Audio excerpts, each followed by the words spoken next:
This free step-by-step video comes to you directly from Haynes. You can complete more than 200 jobs on this vehicle when you purchase the complete Haynes online manual at haynes.com. A wheel chock is supplied with the vehicle toolkit.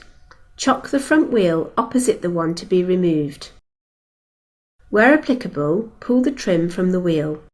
Using the special anti-theft wheel bolt adapter where necessary, slacken each of the wheel bolts half a turn. Position the jack head under the reinforced section of the door sill flange, then raise the vehicle until the wheel is clear of the ground. Support the vehicle with an axle stand under the reinforced section of the sill flange. Fully unscrew the bolts and remove the wheel.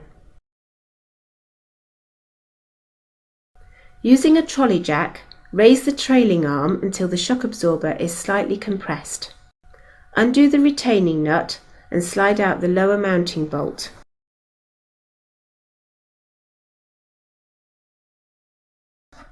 Remove the upper mounting bolt and nut, then withdraw the shock absorber from under the vehicle.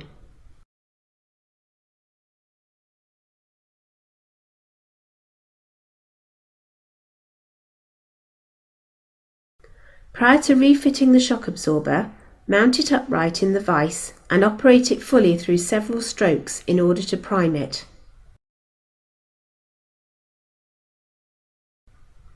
Apply a smear of multi-purpose grease to both the shock absorber mounting bolts. Manoeuvre the shock absorber into position, then insert the upper mounting bolt. Align the lower end of the shock absorber with the trailing arm, then insert the lower mounting bolt. Fit the new retaining nuts to the lower and upper mounting bolts, but don't tighten them yet. Using the jack, adjust the height of the trailing arm until the distance between the centres of the upper and lower mounting bolts is 317.5 mm. With the arm height correctly set, tighten the upper mounting nut to the specified torque. Tighten the lower mounting nut to the specified torque. Lower the trailing arm.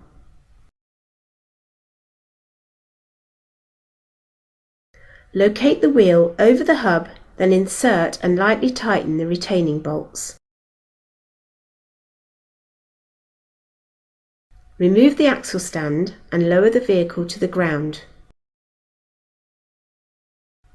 Tighten the road wheel bolts to the specified torque.